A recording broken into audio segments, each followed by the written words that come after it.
Hey, what's going on, everybody? Justin here at Trumful Reads, and in this video, I just kind of want to go over my favorite books from a whole gigantic new universe that I discovered in 2019, which is the whole Warhammer universe, particularly the Horus Heresy and 40K universes, which is kind of like their, obviously the futuristic kind of sci-fi portion, not like the Warhammer fantasy stuff. But anyways, like I said, I just started reading that in 2019. I think I read about 13 or 14 books in, you know, that the Horus Heresy series, and then some a little bit like 40K stuff and everything. And I really had a good time with it. I was kind of surprised. I just want to go over like my three favorite books that I read last year in the Warhammer universe. And one I think was published in 2017, but there's a really, I mean, besides just being like one of the favorites, there's an important reason why that one's in there. And two of them were published in 2019, so they were kind of like, obviously like recent releases and everything. But yeah, let's just go ahead and get right into it. The first one I'm going to go with is the one that was published in 2017, which is Garrow, Weapon of Fate, and this one is by James Swallow. And not only was this my third favorite book that I read in the Warhammer universe, this was the book that kind of got me into reading Warhammer in the first place. I think it was either like January, February, or March of 2019. It was in a store. It was a kind of like a salvage surplus store, and they had like a ton of books and stuff. And I think they had this one for like $3.50 or something. I mean, I had like heard of Warhammer and like kind of the Horus Heresy a little bit beforehand, but I didn't really know much about it. But it was like $3 or $4, and I was like, I'll just pick it up and kind of see what it's about and everything. Really not knowing what I was getting into, but I really, really enjoyed it. This one follows the title character Garrow, who is a battle captain of the Death Guard, and the Death Guard turns out to be a traitorous legion, so they kind of go against the Emperor and join the War Master Horus and stuff. However, Garrow does not. He remains loyal to the Emperor, but that kind of puts him in a awkward, ostracized, kind of weird position where he's like a member of a traitor legion, but he's trying to be a good guy, and it's just really awkward. I did do a full book review on this one. I'll leave a little card or whatever they're called to that review if you are interested.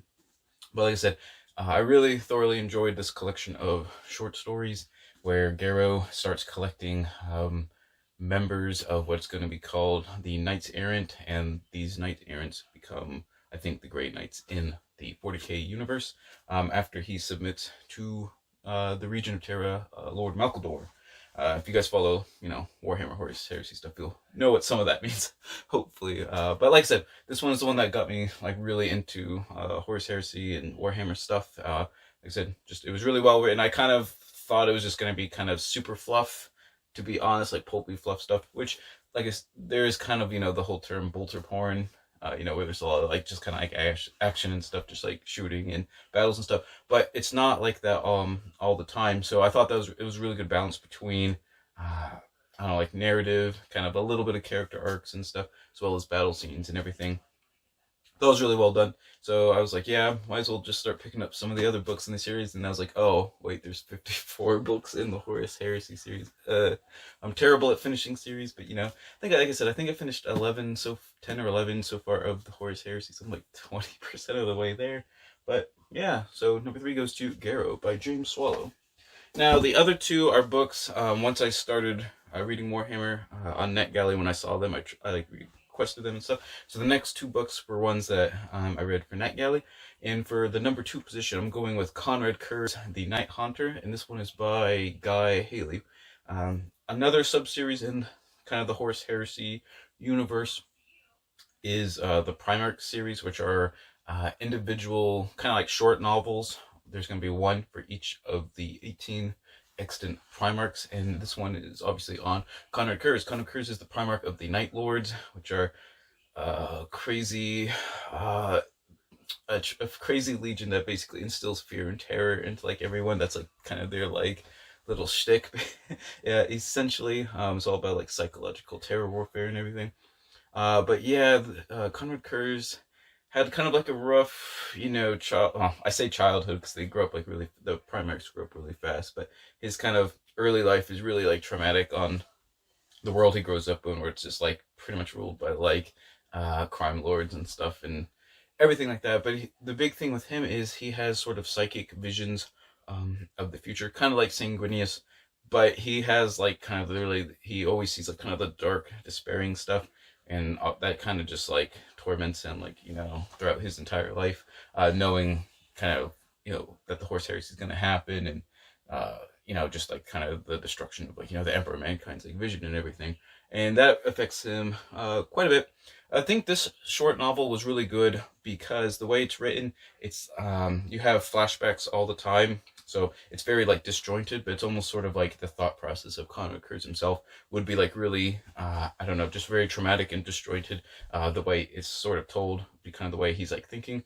Just for example, uh, at, at the current, I don't know, it's during the story, like the present tense of the story, Conor Kurz is so deranged at this point, he literally builds like an effigy of the Emperor so he can talk to it, but he builds it out of like body parts from people he's killed and stuff, just to give you like kind of a concept of kind of like the dark place he's at and everything.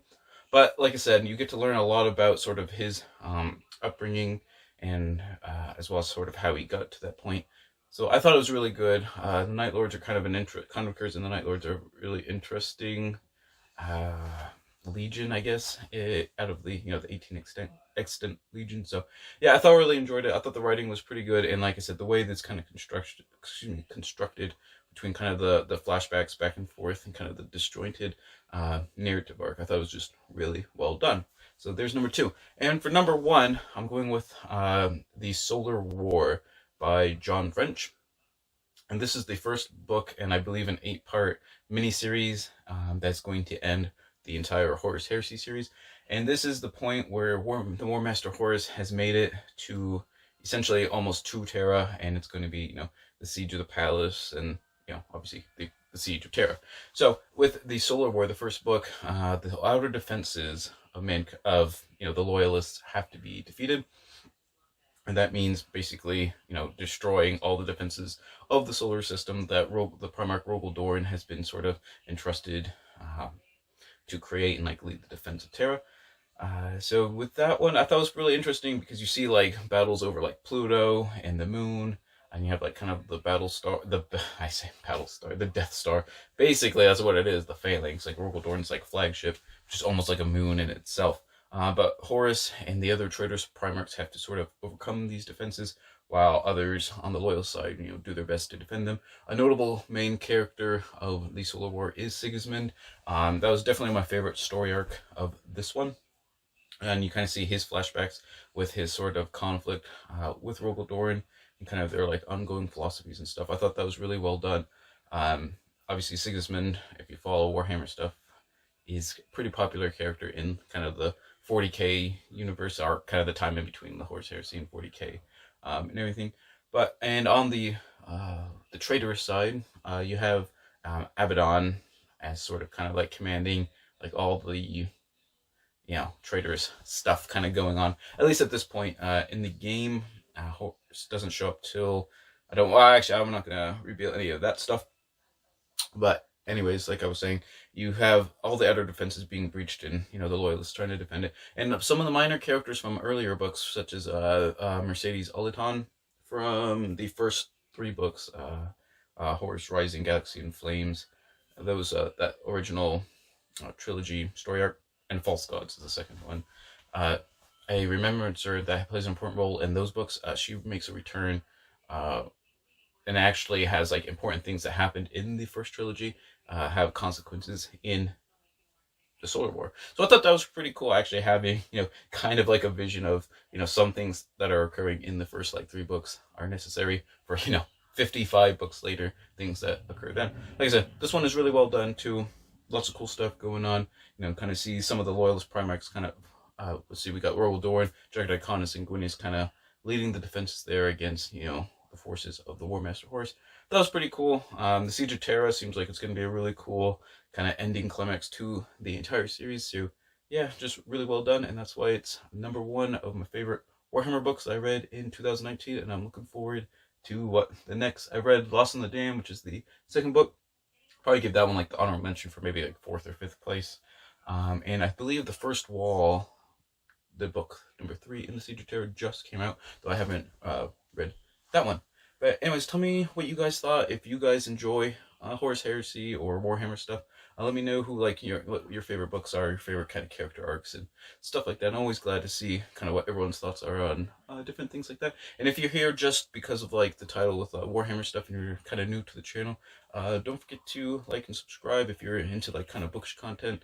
I do some like Warhammer stuff, lots of history, philosophy, some fantasy, all kinds of different stuff. If you're new to the channel, thank you for watching.